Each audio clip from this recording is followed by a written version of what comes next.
This tells us how the perfect, good creation of the all-good and only good God became corrupted and evil.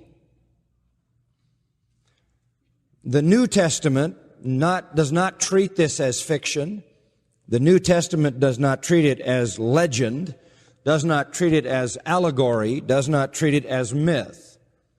If you study the New Testament, you'll find a number of references to Adam. One of them is in the genealogy of Jesus in Luke chapter 3, verse 38. The genealogy of Jesus starts from Adam through his son all the way down to the Lord himself. You will find New Testament references to Satan as the serpent in the garden, as the one who lied to Eve, as the one who deceived Eve.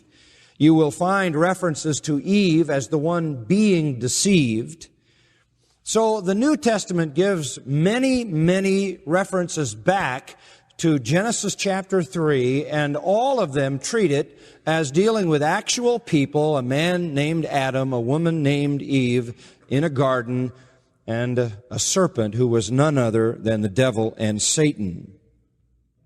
There are, in every case where references made to this event, no indications that it is anything other than actual history.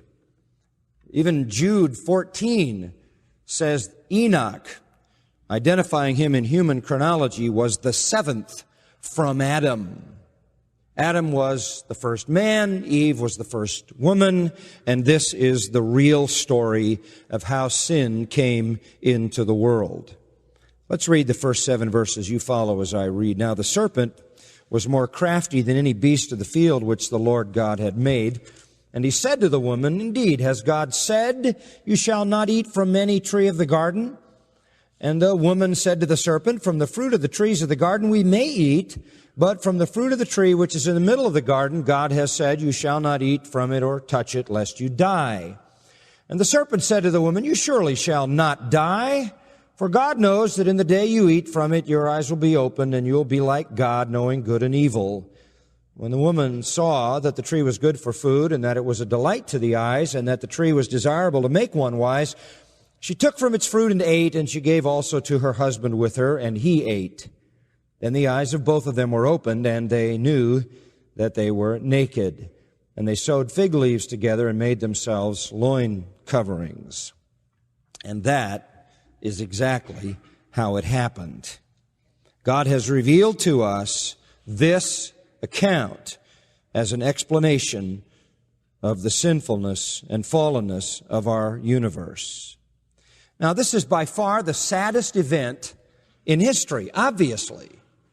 All problems, personal and environmental, all that is wrong, evil, immoral, incomplete, all that is decaying, all that is inferior, all failure, all disappointment, all weakness, all sadness, all sorrow, all pain, all disillusionment, all trouble, all discomfort, all remorse, all regret, all conflict, all hate, all jealousy, all envy, all bitterness, all vengeance, all fear, all crime, all selfishness, all confusion, all lies, all deception, all error, all intimidation, all manipulation, all deviation, all distortion, everything that fails to be as perfect as God is came from this one event. This then is a monumental event.